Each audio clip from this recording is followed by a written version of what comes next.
Hello guys, welcome to 5th generation hobby shop. Review tayo ng unit. Shout out kay Sir Jack Paul Ramos. Sir, welcome to 5th generation hobby shop. This is your SA10 airgun pistol Umarex airgun pistol by Umarex. Dual ammo, ibig sabihin po dual ammo siya. Pwede siyang steel ball 4.5mm. Bulitas po yan. Pwede rin siyang pellets 177. Ito yung pellets. Caliber 177. Ayan, so pwede siyang, itong dalawang bala na yan pwede sa kanya. Okay, so ito yung unit. Ito yung model SA10 Umarex original design, 8-rounder capacity magazine, CO2 powered. Ayan o. Caliber 4.5 177 steel BB or caliber 4.5mm 177 pellet. So ito siya. Ito yung magazine niya, sir. So pag mag-release ka ng magazine, sir, pag ganito po position, no? Pag ganyan. Tapos press mo lang yung mag-release. So ito yung 8, 8. So itong 4 na rotary yan, nare-remove po yan. 8 po yung laman yan.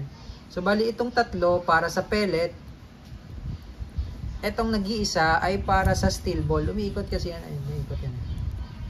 Ito yung para sa steel ball. Lagyan natin ng steel ball, sir. So ito yung harapan. Sa harap po tayo maglalagay ng bala.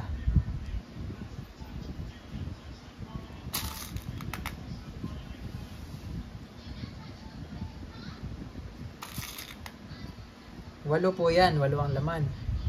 Ayan yung sa steel ball. Tapos, ito naman po yung sa pellet. So, ito po yung harapan. Sa likod po tayo maglalagay ng bala.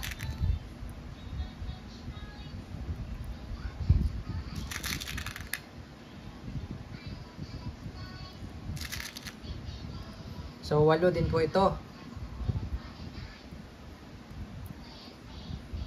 So, all in all, 32 shots po siya, no? Lipat-lipat nyo lang po yung magazine.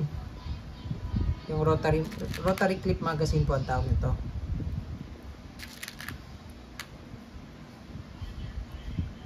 Ayan. So, tatanggalin ko muna ito lahat kasi maglalagay tayo ng CO2 para hindi malaglag.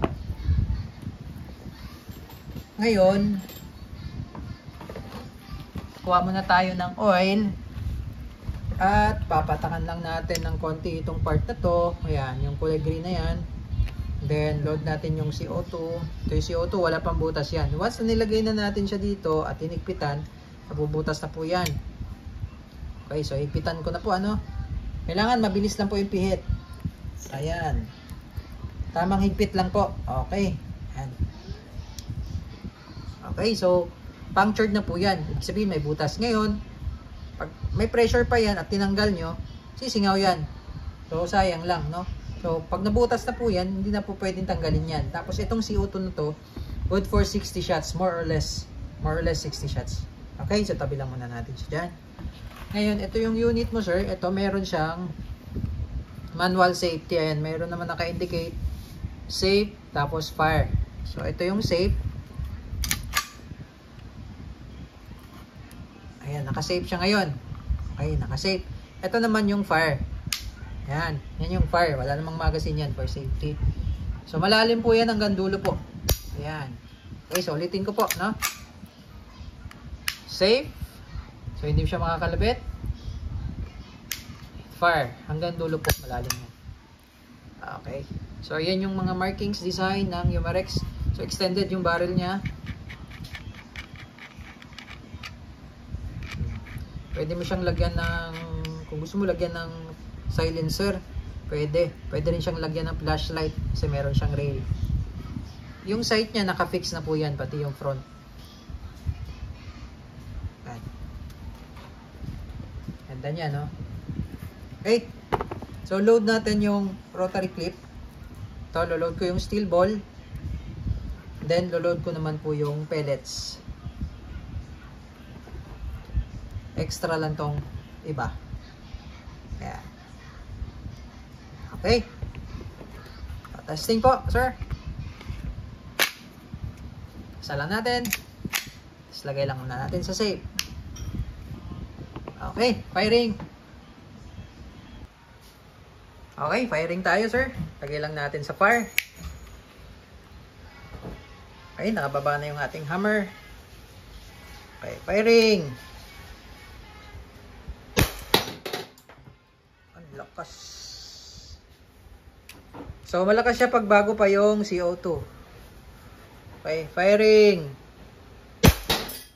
Oh. So, steel ball po yun, sir. Yung nakasalang, ano? Steel ball po ito. Oh. So, hindi ko lang muna uubusin, sir, ha? Sige, ubusin na natin. Nakatatlo na tayo, no? 4, 5, 6, 7, 8. Okay. So, release natin. Ay, meron pa isa. Ubusin natin. Ayan. Okay, ubos na. Ngayon, sir, ililipat ko lang yung rotary clip. Tanggalin ko, no? Silipat ko lang tong isa.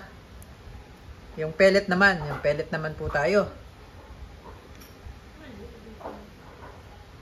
Okay? So, pag malamig po, so, kapain nyo, pag malamig yung CO2, pahinga lang bago nyo sasalang ulit. Ayan. Pellet naman po tayo, sir. Okay, firing.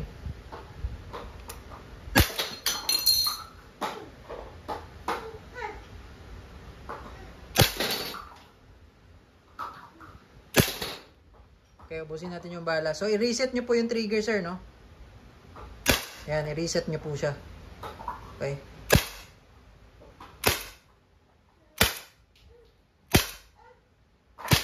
Wala na. Yan natin. O, ubos na. Okay, so malamig. Yan, malamig po yung CO2. So, papahinga nyo lang. Load kayo ng bala, pahinga. Bago kayo pumutok ulit. Okay? So, okay na po, sir. Yung unit nyo, sir, is A10. Umarex is A10. Airgun pistol. Dual ammo. Thank you, sir.